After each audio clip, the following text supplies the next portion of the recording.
Hello everybody, this is Gregory with How I Lost Over 100 Pounds and I've kept it off for 30 plus years, where there should be no hesitance in your weight loss and maintenance. Today we're going to talk about acai bowls and how you should avoid them at all costs. Now before we begin, if you need help with weight loss, especially from a psychological point of view, contact me through the Clarity FM link found here in the episode notes. Also check out my website, Naturopathic Earth, which has been cranking out articles and recipes since 2017. My podcast, The Awakened Man, which has been around since 2017. And check out my books. And if you really appreciate my content, there is a link for PayPal to make a $5 donation to help defray the cost of doing this. All right, acai bowls. Some of you are familiar with these because maybe you kind of live in the whole foods, eat clean, Instagram, Pinterest world where you see people post pictures of these bowls. And they're beautiful. Don't get me wrong. They're beautiful. And there are definitely benefits to acai bowls. Some of you probably have never even heard of them, let's be honest. So it just kind of depends on the world that you live in. Now, I used to go to a coffee shop. That's a great coffee shop. I'll definitely give it praise in terms of its tea because I don't drink coffee. And they have like 6 or 7 acai bowls and it's caught on, right? So acai is a berry that you can typically buy. Typically it's frozen and you can get at your grocery store and you either it's already in a paste and you thaw it or you can blend it up. And so in these acai bowls, the base is going to be this acai kind of concoction, and they put on top of it different stuff. Typically, as you see with the pictures, strawberries, blueberries, bananas, coconut shavings, chia seeds, maybe some pumpkin seeds, things to make it look pretty, and they put them in a row. But you're not supposed to eat them in a row. You just mix it all up.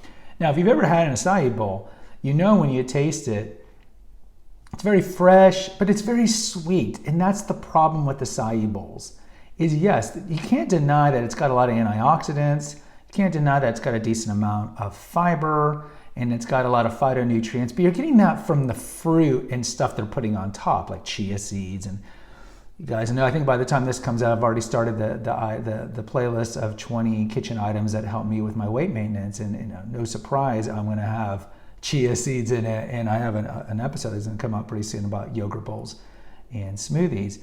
And I would tell you that all the benefits you're getting from an acai bowl you can get from making your own yogurt bowl, and you're getting much less of the insane amount of sugar that's in acai bowls. And that's the problem with acai bowls, is really it's the acai base, it's the bottom part.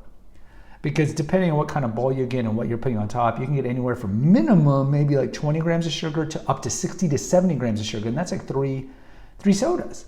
And all sugars are not necessarily created the same, but in a way they're metabolized the same. So if you're getting 60 grams of sugar, albeit some of that sugar coming from something that's a superfood like blueberries, that's great. But at the same time, there's a lot of sugar that you could get out of there by getting rid of this acai mix, the acai part, where you're still getting the phytonutrients of blueberry, but you're lowering the sugar. And kind of connected to this is, watch out for naked smoothies and odalala smoothies and jamba juice, because again, for their base, and I know these are smoothies, and maybe we'll have a separate episode, they're using a lot of sugar, like orange juice. So for those of you who like acai bowls, well, what can you do? Well, make your own yogurt bowl. It doesn't take a lot. We'll have a future episode and I'll put some recipes in this one if I can remember, because I have a bunch over at Naturopathic Earth, my website. But just get full fat, unflavored yogurt. Put that in the bottom of your yogurt bowl, and then do your little lines if you want to make it pretty and take a picture and post it on Instagram. You can still do all those things, or on Pinterest. You can do all those things, but what are you getting with the full fat, unflavored yogurt? Fat. You need fat. Acai bowls don't fill you up because there's very little fat, unless you're putting some chia seeds, but you're really not getting a lot of fat from chia seeds. Maybe you're putting some pumpkin seeds, maybe some coconut. You're not really getting a lot of fat. So it's not filling you up when you do an acai bowl. But this is the beauty of making things at home, is that you can tailor them to the way you want. Like, why buy almond milk, which some estimates say has maybe an ounce of real almonds and the rest of it's carrageenan, guar gum, and water, if you can just make your own almond milk? So with the yogurt bowl, get a probiotic Greek yogurt like Acai. I think Acai is probably better than Chobani. Get it full fat, 5%, and don't get it flavored because, of course, the flavored has extra sugar, and you're going to be putting tons of berries and stuff on top of it, so you don't need flavored yogurt. So just put that on the bottom and then put whatever you want. Now, most of my yogurt bowl recipes I typically will do chia seeds because I just like the color, blueberries, unripened bananas because they're prebiotic and they have much less sugar. But ultimately, what you want to put on top, some people like to put a little honey to sweeten it. I don't put honey on my yogurt bowls or smoothies because I think it's just extra sugar. What I'll do instead is put cinnamon, which is a natural sweetener. But ultimately, what you put on top is up to you if you want to put granola or whatever. But definitely put, and go to the episode, high nutrient, low glycemic fruit. So I would not be putting pineapple on it, for example. So I would be putting blackberries or raspberries. Cherries probably don't go good on yogurt bowls, but get the low sugar berries, put those on top. Get an unripened banana. Yeah, I know it doesn't taste the greatest, but you're gonna be mixing it up with a bunch of stuff. Unripened banana's got maybe 5-6 grams of sugar in it.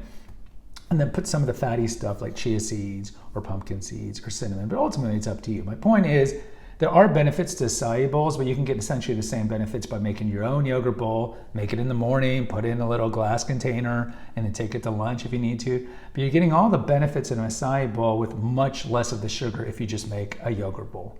Guys, post in the comments. I'd love to hear from you. Do you ever make yogurt bowls? Do you like acai bowls? I mean, who doesn't like acai bowls? They're all sugar. But post in the comments. Please help this channel grow by liking it, hitting the notification, subscribe button, and posting a comment. Helps with the algorithm on YouTube. Until next time, take care. God bless and pray.